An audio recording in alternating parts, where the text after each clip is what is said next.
විවෘතවරියනි ඔබ සැම මේ මාධ්‍ය හමුවට පිළිගනිමින් මා ඔබට දැනුම් දෙන්නේ ඊයේ දින එනම් 2021 මාර්තු 1 වෙනිදා ජනාධිපතිතුමන් විසින් පාස්කු ප්‍රහාරය පිළිබඳ ජනාධිපති කොමිසමේ අවසන් වාර්තාව එහි නීති අධ්‍යක්ෂක ජනරාල් නීතිඥ හරිගුප්ත රෝහණදීර මහතා මගින් මා වෙත බාර දුන් බවයි.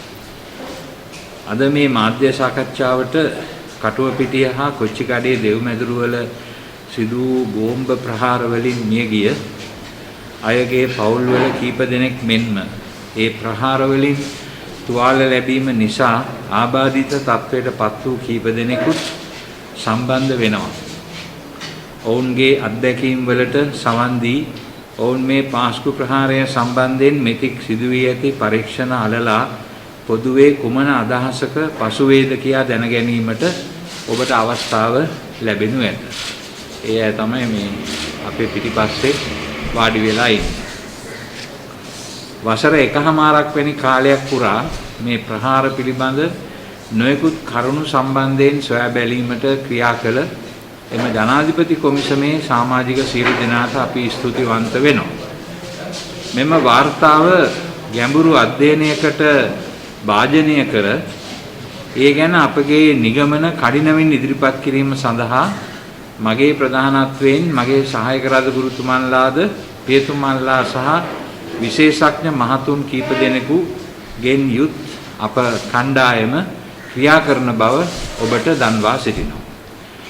ඒ කියන්නේ වාර්තාව ගැන අපේ නිල ප්‍රකාශන ඉදිරියේදී කරන්න බලාපොරොත්තු වෙනවා. අපි වාර්තාව කියවලා අධ්‍යයනය කළාට පස්සේ ජනාධිපති කොමිසමේ වාර්තාව පිළිබඳ මේ වන විට නොයෙකුත් අය විසින් විවිධ මත පළ කර තිබුණත් මෙම වාර්තාව සියුම්ව අධ්‍යයනය කරන තුරු ඒ පිළිබඳව නිශ්චිත නිගමනයක් මේ මොහොතේ ඔබට ඉදිරිපත් කිරීමට අපට නොහැකි බව මතක් කර සිටිනවා.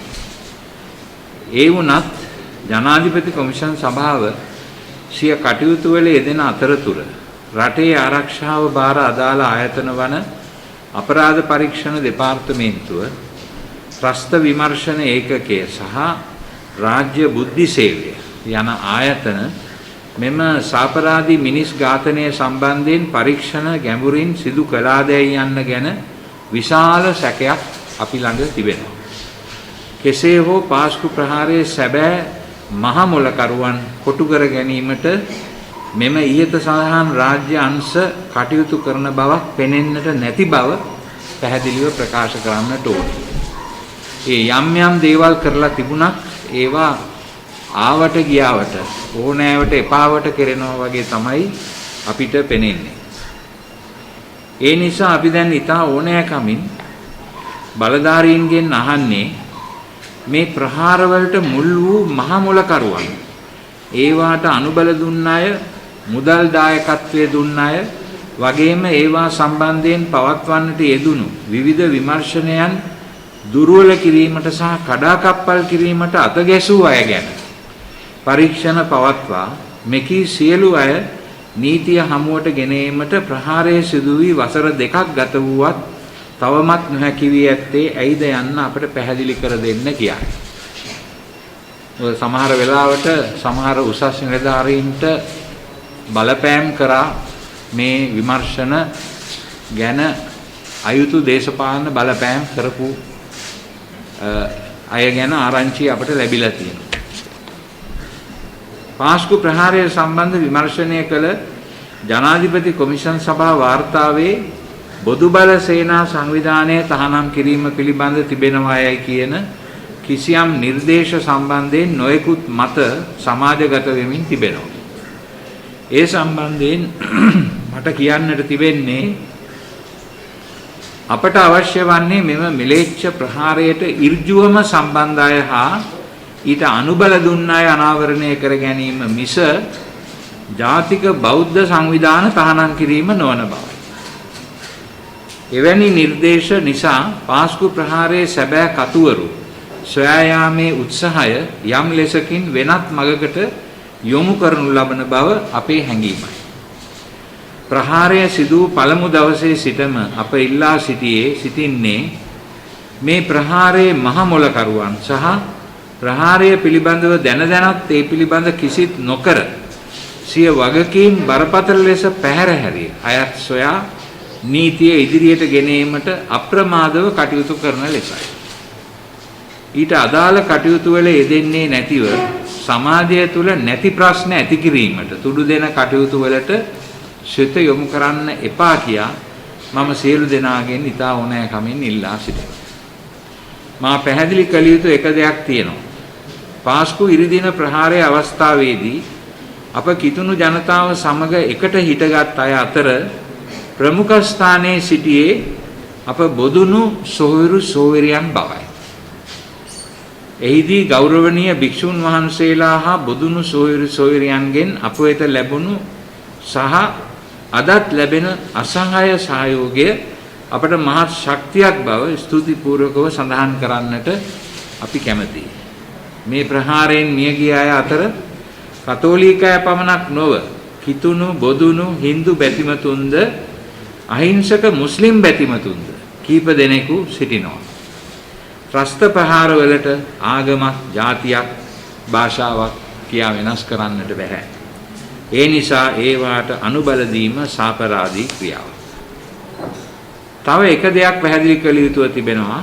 එනම් මේ ප්‍රහාරය ගැන විවිධ පෙරදැනුම් ලැබුණත් ප්‍රහාරය ගැන දැනත් Tamanගේ ආත්මාර්ථකාමී අරුමුණු මුදුන්පත් කරගනුවස් ඒ වළක්වන්න කටයුතු නොකළ අය කලේ මහ පොළොව උසුලන්නේ නැති මහා අපරාධයක්. ඒ අය දැන් දේශපාලන පක්ෂවල සෙවන සොයා Taman සුද්ධවන්තයන් හැටියට පෙනී ඉඳලා බේරෙන්න හදනවා.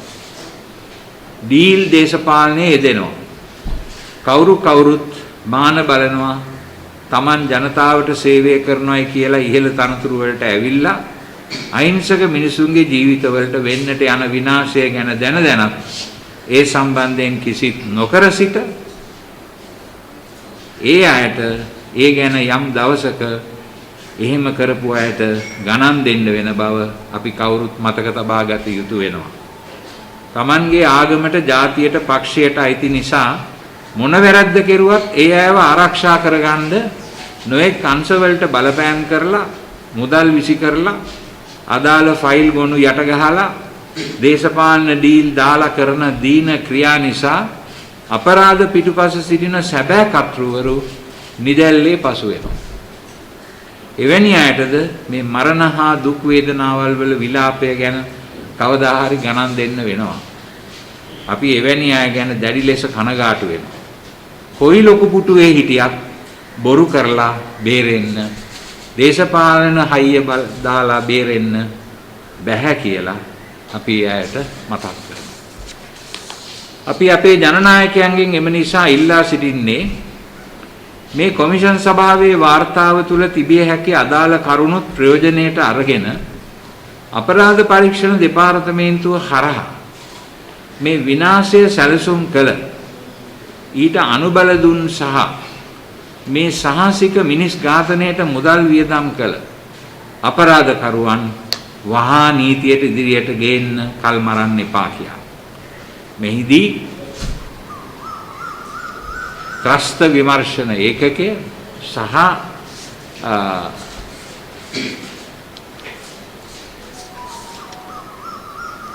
රාජ්‍ය බුද්ධි සේවය මේ වැඩ කටයුත්තට සම්බන්ධ කරගත යුතුයි. මේ ප්‍රහාරය යට ගහලා කාටවත් ගැලවෙන්න දෙන්න බෑ. ඒ නිසා අපි වසර දෙකක් නිහඬව ඉවසිලි සහගතව යුක්තිය ඉටුවේ කියා බලාගෙන හිටියා. පළමු වතාවට අපි ලබන ඉරිදා සාමකාමී විරෝධතා ව්‍යාපාරයකට ඇතුළු වෙනවා. ලබන අප්‍රේල් 21 වෙනිදා වෙන විට කොට අවුරුදු දෙකක් සම්පූර්ණ වෙන අවස්ථාවේ අපට එවැනි විනිවිද පෙනෙන මේ ඉන්වෙස්ටිගේෂන් එකක් සොයා බැලීමක් හරහා යුක්තිය ඉටු නොවේ කියලා වැටහුණොත් අපිට සිද්ධ වෙනවා කළු ඇඳුම් මැදීම පමණක් නොව මුළු ලංකාවේම අපේ සහෝදර ජනතාවගෙන් ඉල්ලන්න 21 වෙනිදාට ලංකාව වටේම හැම ගෙදරකම කළු කොඩියක් එල්ලන්න කියලා. මොකද මේ ප්‍රහාරය 269 දෙනෙකු මරණයට පත්වෙච්ච ප්‍රහාරය යට ගහන්න දෙන්න බෑ. මීට කලිනුත් විවිධ අංශ වලින් ඇතිවෙච්ච ප්‍රහාර විවිධ ඝාතන බොහොම සාර්ථකව යට කරලා දැම්මා. මේ පාර නම් ඒව යට කරලා දෙන්න අපිට ඉඩක් නැහැ.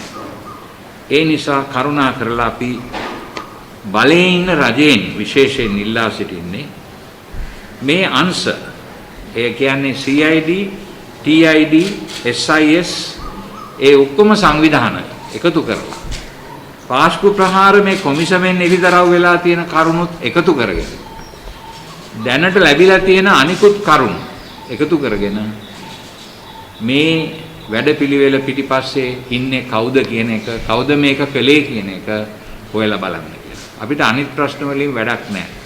අපිට ඕනේ කවුද මේක කළේ කියන එක තමයි අපේ ප්‍රධාන අවධානය යොමු වී යුත්තේ. කාටවත් ඒකෙන් ගැලවිලා යන්න ඉඩ දෙන්න බෑ. ඒක අපේ රටේ ජනතාවගේ ඉල්ලීමක්.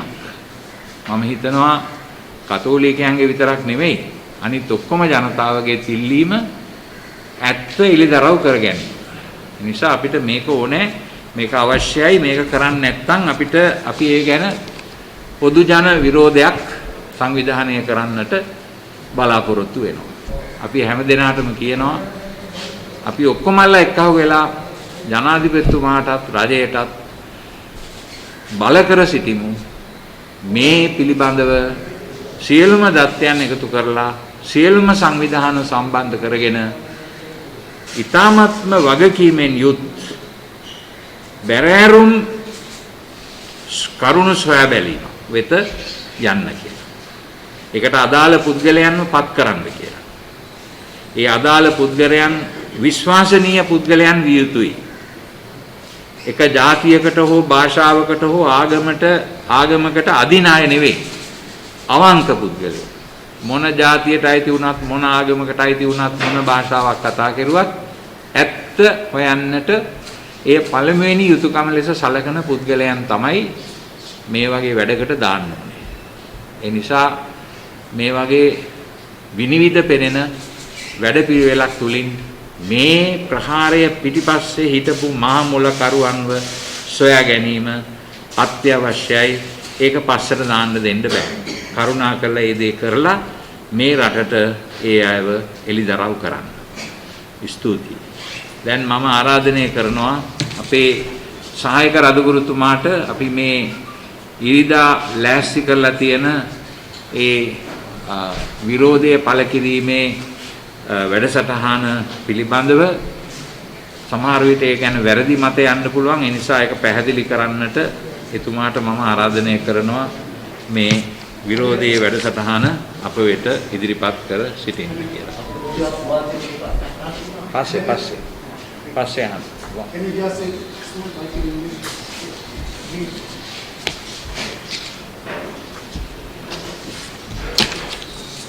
What I was saying here is that the Easter Sunday Commission report has been handed over to us yesterday. We thank the Commission for all the labor they put into this. But we have many question marks about this report because the most important requirement of the Commission has not been fulfilled.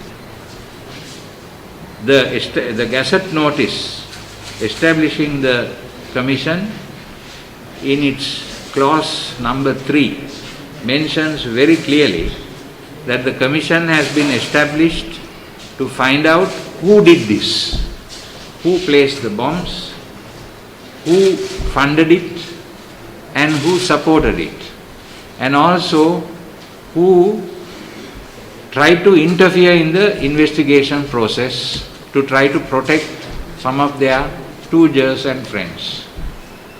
All of these facts must come out, but they appear to have not come out, not been made public in a proper sense. So we have question marks, and we want the government to make use of whatever has been found by the Commission in addition to whatever has been found by the CID, the TID and the SIS, and do a thorough investigation into who placed the bombs, who funded it, and who helped and encouraged these people, and why did they do that. We want to know. Our people, these are the victims of that violence. They are behind us. They will speak to you, and they expect from us that information, which is their right to know. It's an accountability which they want to know. Therefore, we want the government to take more action, more concrete action on this matter, and to give us this information as soon as possible. Now I will ask His Lordship Bishop J.D. Anthony to share with us about the program of Black Sunday. We want to also stress that if there is no concrete action with regard to the finding the answers for those questions, with a concerted effort on the part of the government to establish a structure that will clearly go in for that to answer those questions, then we will be forced to call upon the entire nation to protest on the 21st of April, the second anniversary of this bomb attack, to protest and to join us all in solidarity in order to demand the government to establish such a investigation, a thorough investigation into the people who are responsible, the authors and the causes and the funding and the supporters of this action. That's the idea. Now I will invite His Lordship to share his sharing here. You can come here. දැන් ඔබට වැටහෙන්නට ඇති පැහැදිලිවම මොන තත්වයකද මේ බෝම්බ ප්‍රහාරය අහිංසක මිනිසුන්ගේ ජීවිතයට බලපෑවේ කියලා. බලපාලා තියෙන්නේ කියලා. ඒ මිනිසුන්ගේ ජීවිත සම්පූර්ණයෙන්ම විනාශ කරලා. දැන් මෙතන හිටිය දෙන්නේ තුන් දෙනෙක් ඒගොල්ලන්ගේ හදවත ඇතුළෙන්ම එන වේදනාව බෙදාගත්තා. ඒගොල්ලන්ගේ දරුවෝ නැති වෙලා, ඒගොල්ලන්ගේ පවුල එහෙම් පිටින්ම නැති වෙලා. ඉතින් මේ தත්වය තුල මේක නිකන් මේ සෙල්ලමක් නෙමෙයි. මේක මහා භයානක දෙයක්. මේක දැන් මේකේ කතෘවරු සහ මේකේ යටින් තියෙන බලවේග හොයාගත්තේ නැත්නම් හෙටත් මේ වැඩේ වෙන්න පුළුවන් ආයිසරයක්. ඒ නිසා මේක ආණ්ඩුව දැන් ඉන්න ආණ්ඩුව සතු බලගතු වගකීමක්.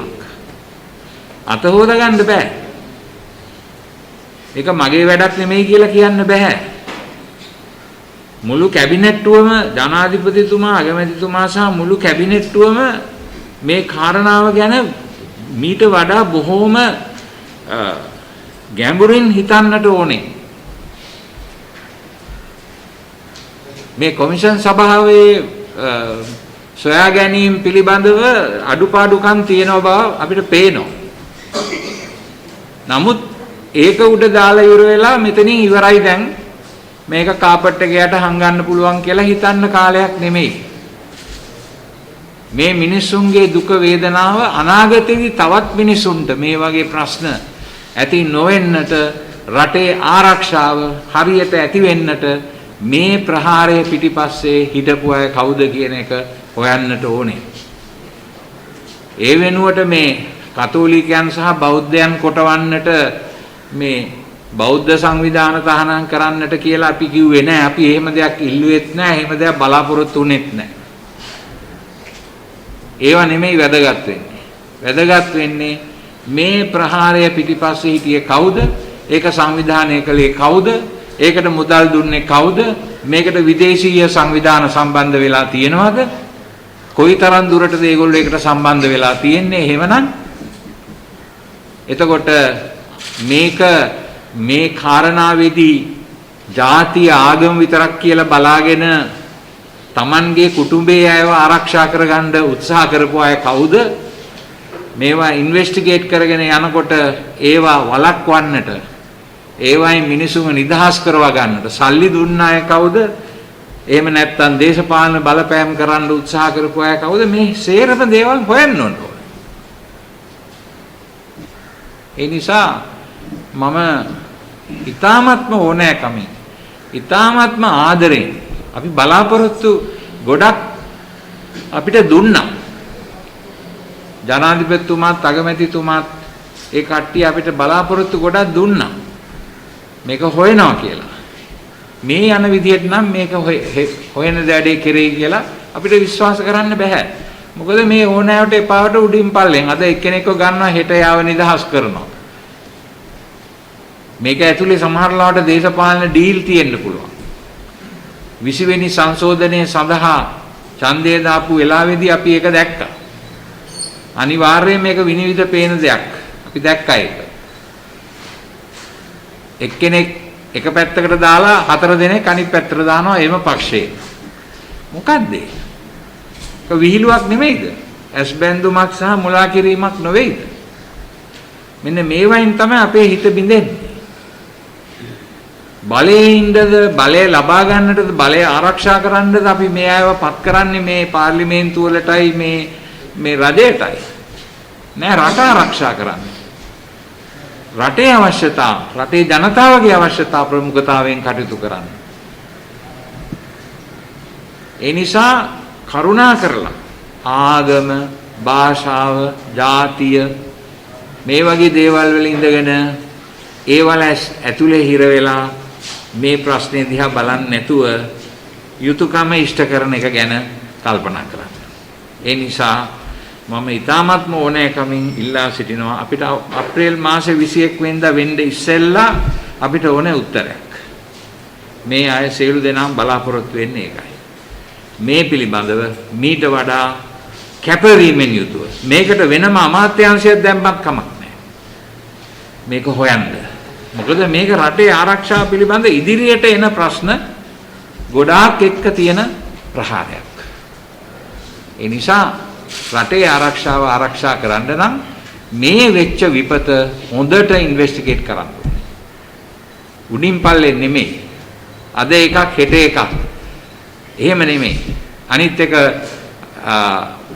නීතිපතිතුමාගේ අතට බාර දීලා අත හොදා ගැනීම නෙමෙයි. මේ වගකීම හැම දිනෙක අතේම තියෙනවා. නීතිපතිට විතරක් මේ වගකීම පවරලා එයාට ඒක බාර දුන්නා දැන් හරි ඔක්කොම හරි අපේ වැඩේ කරා කියලා අත හොද ගන්න එක නෙමෙයි අපි බලාපොරොත්තු වෙන්නේ. ඒ නිසා මම ඉතා ඕනෑකමින් නැවත නැවතත් මේ කාරණාව ඉල්ලා සිටිනවා. හොඳයි. දැන් ඔබ සවන් දුන්න සේරම දෙනාට මොන හරි අහන්න තියෙනවා නම් ප්‍රශ්න අහන්න පුළුවන්.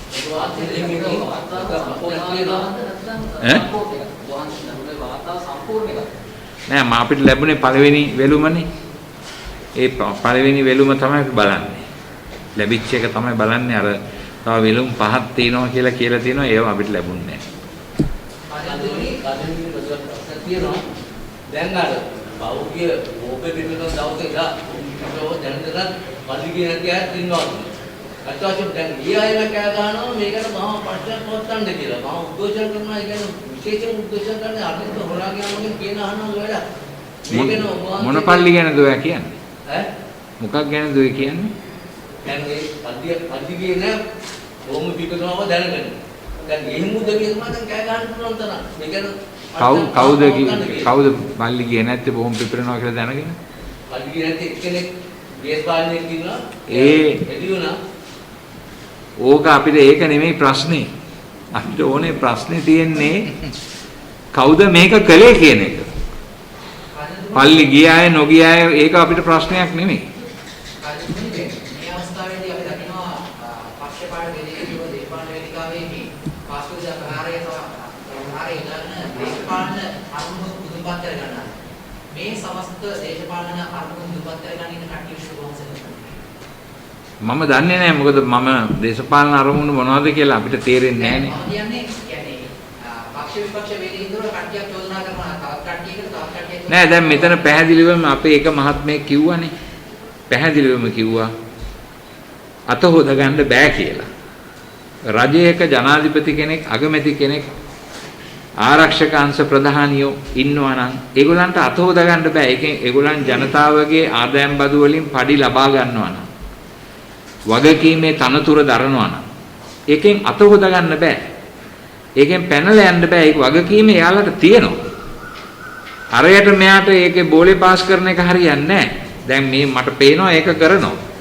ඉස්සෙල්ලා ආණ්ඩුවේ හිටපු ලොකු ඇමතිවරු, අගමැතිවරු, අරගොල්ලෝ මේගොල්ලෝ දැන් මේ ආණ්ඩුවට ඒක බෝලේ පාස් කරනවා. මේ ආණ්ඩුවේ අයෝ ඒ ආණ්ඩුවට බෝලේ පාස් කරනවා.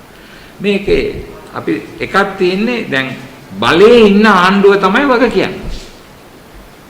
නැත්නම් ඒගොල්ලෝ මොනවටද බලේ හිටියේ? වග කියන්න එපා. ඒතර ඒ ආණ්ඩුව කාලේ මේ බෝම්බ පිපිරීම සිද්ධ වුණා. මේ ගැන අනිවාර්යයෙන්ම දැනගන්නට පුළුවන් සාධක බොහොමයක් මතුවලා තිබුණා බෝම්බ පිපිරීම සිදු වෙන දවස වෙනකොට. වනාත විල්ලුවේ ඒ විශාල අවි ආයුධ ගබඩාව පුහුණු වීමේ මධ්‍යස්ථානය. එතකොට මාවනැල්ලේ බුදු පිළිම කැඩීම සහ ඒ සම්බන්ධ සම්පූර්ණ පරීක්ෂණ මේවා එළියේ තිබුණා මේවා මේ සහරාන් හෂීම් කියන තැනත්තා සහ මේ බෝම්බ කරුවන් සම්බන්ධයි කියන එක පැහැදිලිවම පෙනුණා. නම් හිතන් දැනගෙන හිටියා. ඒ නිසා ඒගොල්ලන්ට අත හොද ගන්න බෑ. ඒ ජනාධිපතිතුමා සහ අගමැතිතුමා ඒකට වග කියන්න ඕනේ. අත හොද ගන්න බෑ. එහාට මෙහාට පාස් කරන්න බෑ. ඒ කාලේ හිටපු නිලධාරීන් නීති නිලධාරීන් ඒකට වග කියනවා. ඒ ඇයට ඒ විදිහට දඬුවම් සිද්ධ වෙන්නට ඕනේ. දැනත් මේක වළක්වන්නට කටයුතු නොකළ එකට. ඒ වුණාට දැන් ඉන්න ආණ්ඩුවේ ජනාධිපති අගමැති සහ මැති ඇමතිවරු සහ ආරක්ෂක අංශ නිලධාරීන්ටත් ඒ වගකීම එනවා. දැන් තියෙන රටේ ආරක්ෂාව ආරක්ෂා කරන අතරම පසුගිය කාලේදී සිදුවෙච්ච මේ භයානක සිදුවීම ඉදිරියටත් යම් ආකාරයක අස්ථාවර භාවයකට පදනම දාන තත්වයක් ඇති වෙලා තියෙනවද කියන එක හොයලා බලලා මේ කාරණාවට හේතු වෙච්ච සියලුම දෙනාට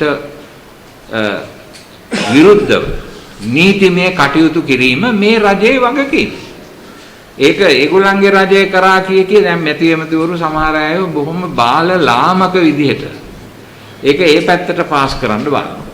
එහෙම නෙමෙයි අපි බලාපොරොත්තු වෙන්නේ වගකීමෙන් යුත් නායකයෝ. වගකීමෙන් යුත් නායකයෝ. අපි වගකීමක් බාරගත්තොත් ඒ වගකීම අපි ඉෂ්ට කරනවා.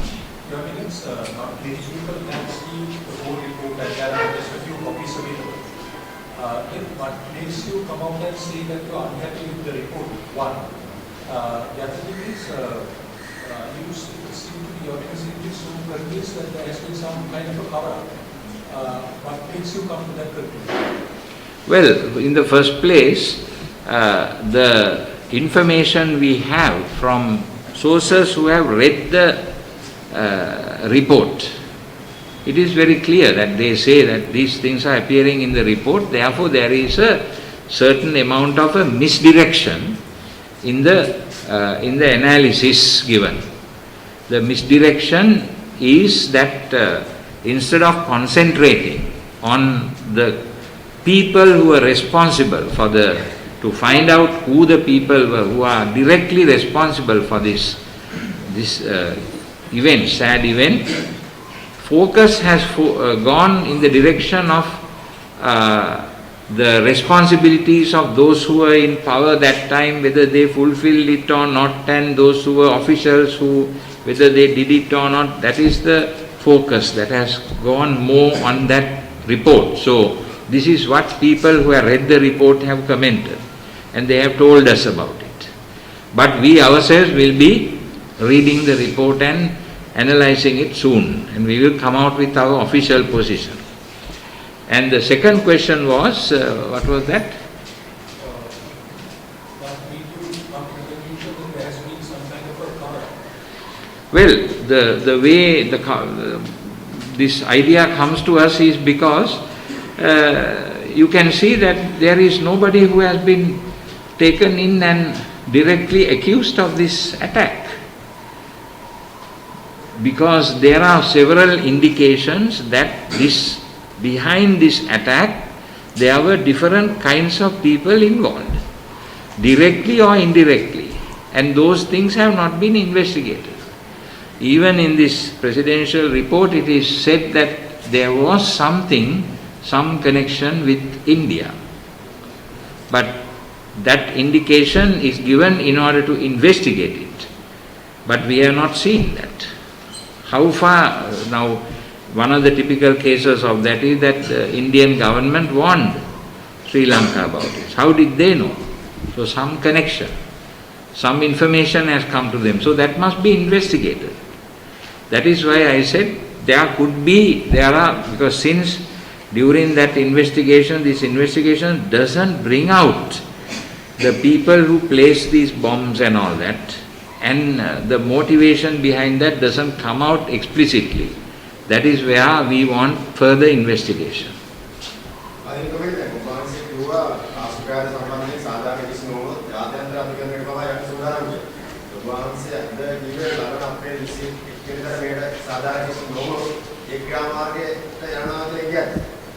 ඒකත් වෙන්න පුළුවන් මොකද අපි ජාත්‍යන්තර කියලා කියන්නේ මේ UNHRC එක නෙවෙයි අපේ තියෙනවා අපේ කතෝලික සභාව ජාත්‍යන්තර සම්බන්ධතා තියෙන ආයතනයක් සංවිධානයක් මේකේ අපේ තියෙනවා විවිධ ජාත්‍යන්තර මට්ටමේ අපිට බලපෑම් කරන්න පුළුවන් යම් ආයතන තියෙනවා ඒවා ඉදිරියේ අපිට මේ කරුණු ඉදිරිපත් කරලා යම් ආකාරයක ආධාරයක් අල්ලුවක් අපිට ලබා ගන්න පුළුවන් වෙනවා ඒ ගැනයි කිව්වේ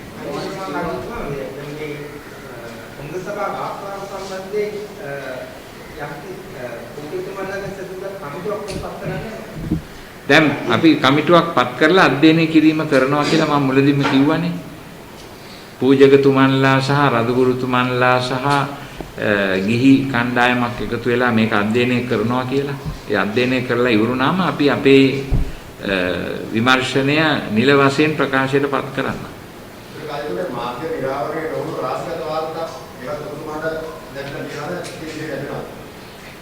මාධ්‍යයට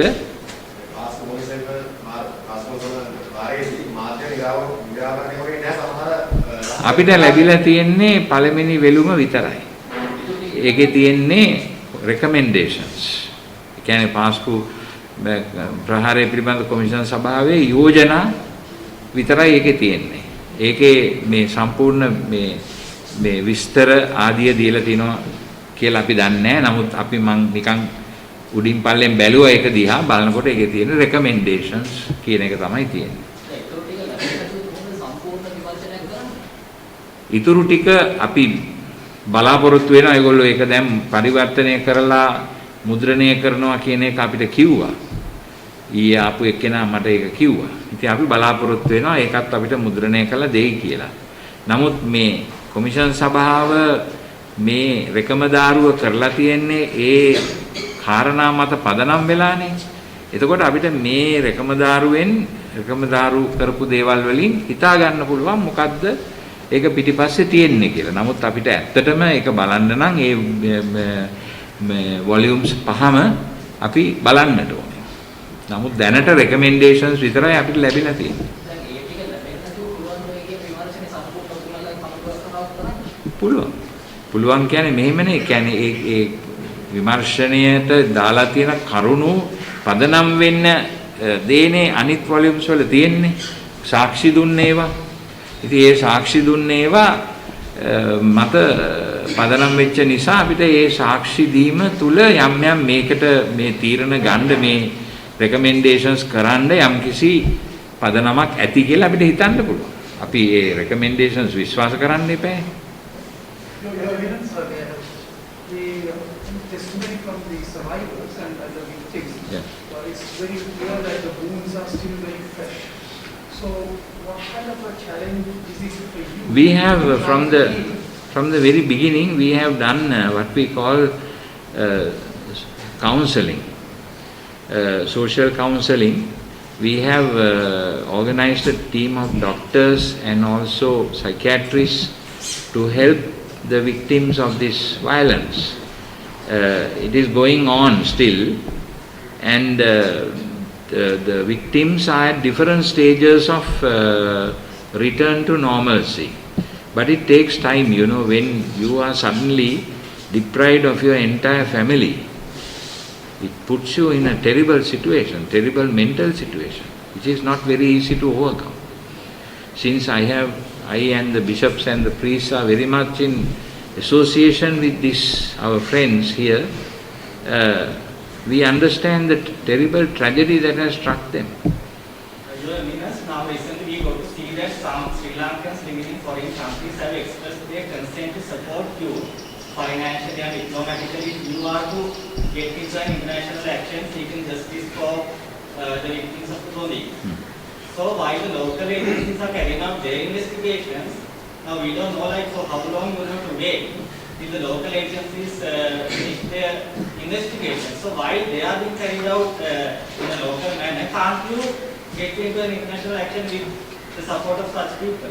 Well, already some people are in correspondence with us about the situation, so we keep them briefed about what is happening, but we have not asked them to take it up at that level, because we still believe that this is an internal question within our country, that we can solve this, that our leaders will somehow respond to this, will become aware of the tragedy, and because unless some of these people, unless they lose somebody in their family, or they themselves are victims of this kind of violence, they can't understand. So these political figures who are pontificating sometimes and giving very little space for our people, they are not affected by that. Therefore they are not concerned. Antimeka.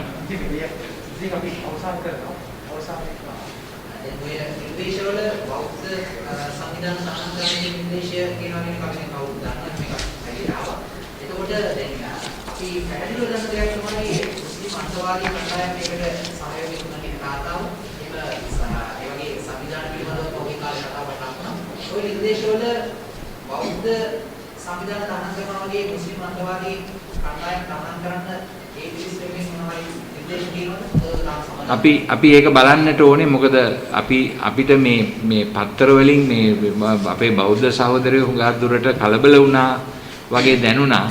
ඒ නිසායි අපි මේ ප්‍රශ්නයට, මොකද එතන යම් ආකාරයක මේ චෝදනාවල් රහසිගතව, කියන්නේ වැඩි එළියට දාපු නැති චෝදනා කිරීම ආවා එළියට, මේ අපි මේකට සම්බන්ධයි කියලා, අපි මේක ඉල්ලුවයි කියලා, එහෙම ඒගොල්ලන්ගේ සංවිධාන තහනම් කරන්න අපි ඒවට සම්බන්ධ නැහැ. ඉතින් අපි දන්නේ අනිත් මොන සංවිධාන ගැනද ඒ වාර්තාවේ තියෙන්නේ කියලා. ඒක හරියටම බලනකම්, අපි අධ්‍යයනය කරනකම් කියන්න අමාරුයි. අන්තවාදී සංවිධාන පිළිබඳව අපි පොදුවේ දරන මතය තමයි, අන්තවාදය කවදාක්වත් මිනිසුන් අතර සහජීවනය සහ එකමුතුකම ඇති කරන්නේ නැහැ. ඒ නිසා අන්තවාදී දේවල් අපිට සුදුසු නැහැ. නමුත් මම දන්නේ නැහැ, මම කිසිම දෙයක් ඒ ගැන කතා කරන්න කැමති නැහැ. මොකද අපේ බෞද්ධ සහෝදරයෝ මේ අපිත් සමග ඉතාමත්ම සුහදව සහෝදරත්වයෙන් එකතු වුණා ඒ වෙලාවේදී. අපේ භික්ෂුන් වහන්සේලා 59ක් පමණ පැමිණ අපේ කටුවපිටියේ දේවස්ථානය සුද්ධ පවිත්‍ර කරන්නට තරම් බැහැපත් වුණා. අපිට ඒ වෙලාවේ ලොකු ලෙන්ගතුකමක් අපේ බෞද්ධ සහෝදරයන් සමග ඇති වුණා. ඒ වගේම අපේ භික්ෂුන් වහන්සේලා, මහානායක හිමිපාණන් වහන්සේලා, අනුනායක හිමිපාණන් වහන්සේලා මේ අගරදුගුරු මැදුරට නිතර වැඩියා. ඒ විතරක් නෙමෙයි, අපේ පුවත්පත් සාකච්ඡාවලටත් උන්වහන්සේලා සහභාගී වුණා. උන්වහන්සේලා මුල සිටම දක්වපු ලෙන්ගතුකම සහ ඒ පිළිගැනීම අපි උගා ගෞරවයෙන් සලකනවා, ඒ ගැන ආඩම්බර වෙනවා. ඒ නිසා අපි බෞද්ධ සහෝදරයන්ට සහෝදරියන්ට අනවශ්‍ය චෝදනා එල්ල කිරීම සුදුසු නැහැයි කියලා කියනවා. ආත්මකමනේ දැනට වහන්සේලා මේ වාර්තාව අධ්‍යයනයෙන් පසුව ජනාධිපතිවරයා සහ අග්‍රාමාත්‍යවරයා හමු වෙලා වහන්සේලාගේ තියෙන අදහස සහ මේ පිළිබඳව දරන මතය ප්‍රකාශ කරන්න බලාපොරොත්තු වෙනවද? මොන වගේ ඒ අපේ ඒ උසස් නිරතර දරන ඒ රාජ්‍ය නායකයෝ අපිට සවන් දෙන්නට සූදානම් නම් අපිත් ලෑස්ති ඒ සමග බෙදා ගන්න. මෙතන අපි මේ ඒගොල්ලන්ට චෝදනා කරනව නෙවෙයි. අත් වශයෙන්ම අපි පහුගිය ආණ්ඩුවයට චෝදනා කරන්නටත් අපි මේ චෝදනා කරන මේ අදහසකින් නෙමෙයි මේ දේවල් කරන්නේ. අපේ ජනතාවගේ අයිතිවාසිකම් සාධාරණ ඉල්ලීම ගැන කරුණු ඉදිරිපත් කරන්නයි. ඉතින් ඒකට හිත රිද්දව ගන්න ඕනේ නැහැ. මේක රටේ අනිත් එක අනාගත ආරක්ෂාවට බලපාන ප්‍රශ්නයක් වෙනවා.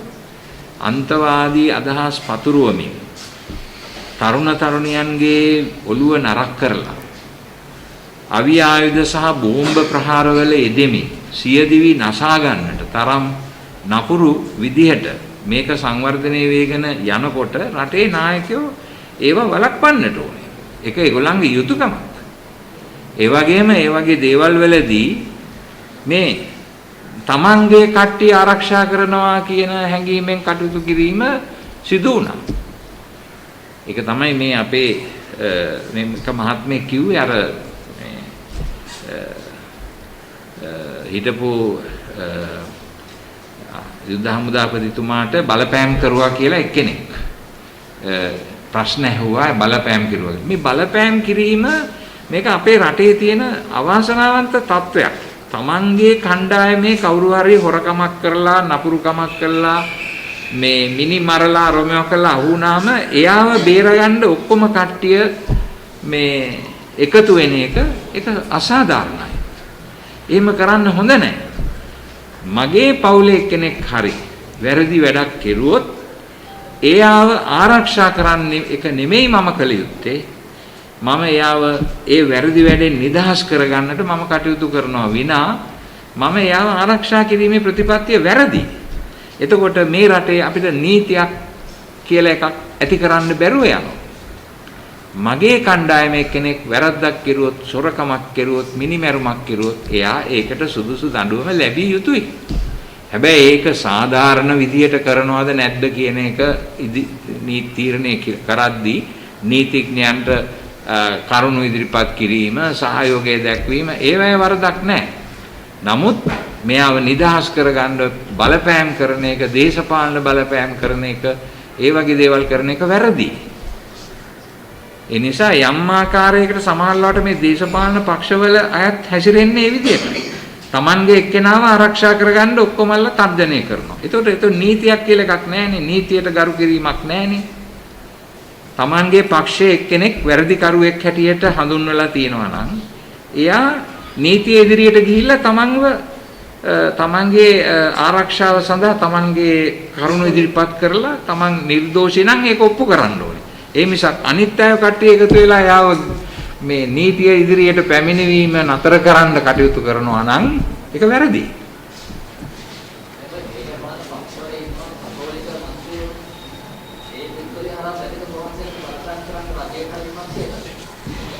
කතෝලික මන්ත්‍රීවරු අපි හම්බෙලා නැහැ තාම මේ සම්බන්ධව සාකච්ඡා කරන්න. නමුත් අපි බලාපොරොත්තු වෙනවා ඒගොල්ලෝ කතෝලික ජනතාවගේ මේ ප්‍රශ්නේදී පක්ෂ ભેද බලන්නේ නැතුව එකට එකතු වෙලා එක විදිහකට මේ යුක්තිය ඉටු කිරීම සම්බන්ධව කටයුතු කරાવી කියලා. යුක්තිය ඉටු කිරීම.